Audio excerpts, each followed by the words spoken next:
چې دغه آیت مبارکه کې صحابه کرامو ته یو څو ټکي لغونې سخت راغلي دي، نو الله تعالی ته د صحابه کرامو جماعت ډیر زیات محبوب وو. هغه وجه دا وه چې دغه صحابه کرامو د الله تعالی محبوب پیغمبر چې هغه د واجې نه الله تعالی دغه کائنات ته وجود ورکړی دی، هغه شخصیت هغه خوب پیغمبر صلی الله علیه وسلم باندې دو یوه قربانی هم نه دی پرېږدولی. خپل ځانونه هم ورباندې قربان کو، خپل مالونه هم قربان کو، خپل اولاد هم قربان کو، خپل کورونه، خپل وطن، هر یو شیز بس هغه پیغمبر علیه الصلاۃ والسلام باندې قربان. تر دې پورې چې زناناو هم خپل ځانونه جهاد دپاره پیش کړو. روایاتو کې راځي چې یو جهاد اعلان وشو، نو یوه صحابیه یوه زنانه راغله، وړوکی ماشوم یې راخستی دی. پیغمبر علیه الصلاۃ والسلام ته یې مخته کو چې ای د الله پیغمبره صلی الله علیه وسلم، مخکینی جهادونو کې زما ټول شهیدان شوي، خاوند مې شهید شوی، ورور مې شهید شوی، بچی مې مشر شهید شوی، نو نور خو ما کور کې څوک شته نه، خو دغه وړوکی ماشوم دغه بچی مې دی، نو بس دا مې راوستی، دا دغه جهاد دپاره قبول کا. نو پیغمبر علیه الصلاۃ والسلام ورته وفرمیل چې نو دا خو وړوکی ماشوم دی، دا به څه وکړي؟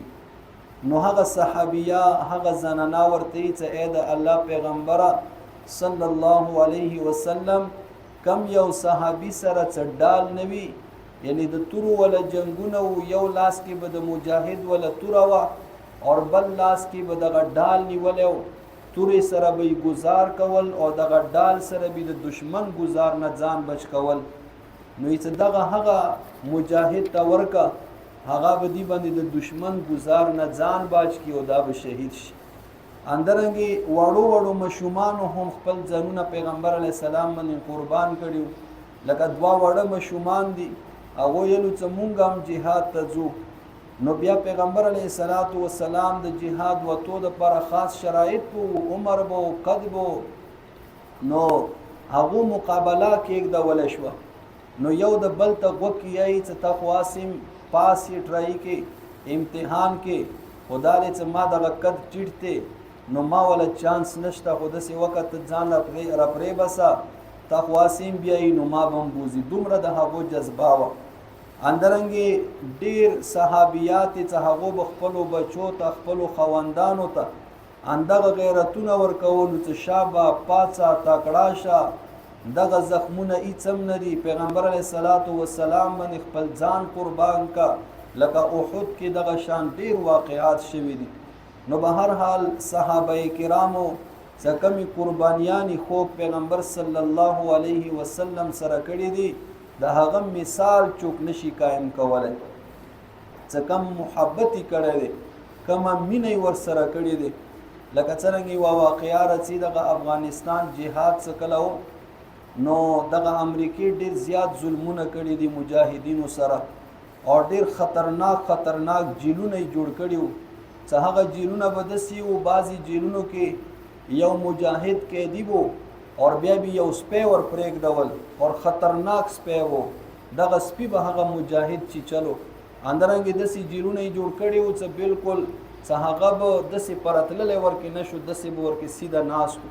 اندرنګې دینه علاوه ډېر مشکلات، دغه نوکان وباسه اور قسمه اذیتونه. نو چې دې کې هغه مجاهدینو یو ورځ وویلو چې یاره مونږ خو دین دپاره ډېره قرباني ورکړه، دومره قرباني خو به صحابه کرامو هم نه وکړي. نو بس شپې څه خوبیولی شو، شپې خوب ګوري، چې پیغمبر علیه الصلاۃ والسلام خوب کې ګوري چې ورسره روان دي، یو ګاډي کې سفر کوي، پیغمبر علیه الصلاۃ والسلام مخکې ناست دی اور دغه ډبل سیټر ګاډی او وروسته سیټ کې ورسره صحابه کرام مشران ناست دي، اور دغه ورسته ډالې کې دغه طالبان مجاهدین ناست دي. نو چې دې کې یو قمر راغلو، دغه ګاډی پریوتلو، نو دې کې دغه مجاهدینو یکدم ګاډي نه ټوپونه کړي دي چې یاره مونږ به دغه تیږې راواخلو، کاڼي به راواخلو چې دغه ټیرونو ته واچو چې دغه ګاډی لین نشي اونه غورځېږي.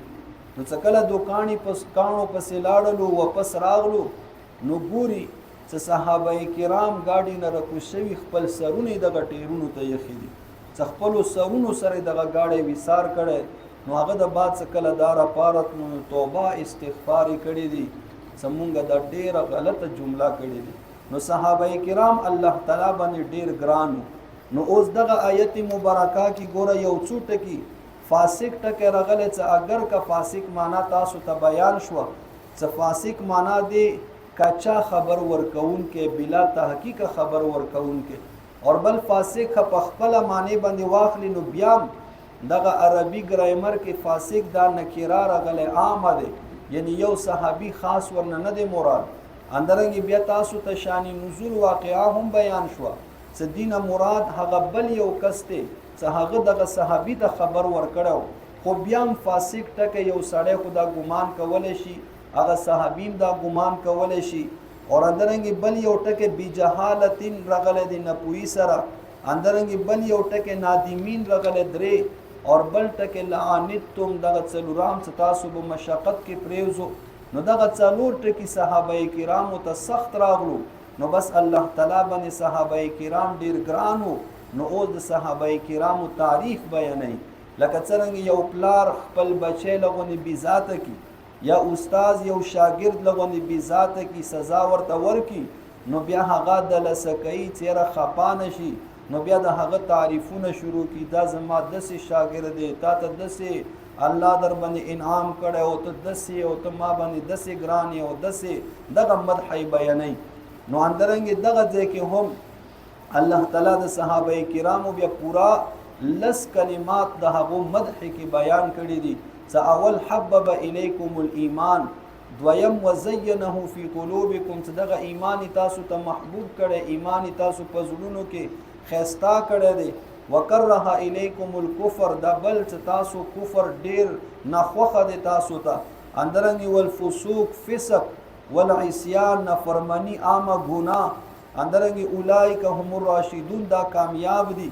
اندرنګ فضلا من الله، دا د الله فضل دی په تاسو باندې. و نعمتا، دا د الله انعام تاسو باندې الله کړی، تاسو انعام یافته خلک یو.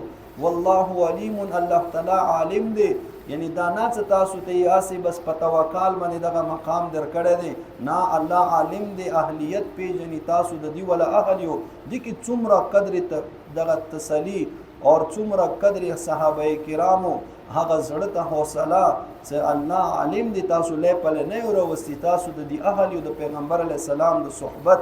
حکیم، الله حکمت ولا دی، د څومره فیصلې څه کوي او څومره کله سخت الفاظ راشي، کله د مدح الفاظ راشي، دا الله حکمت ولا ذات دی.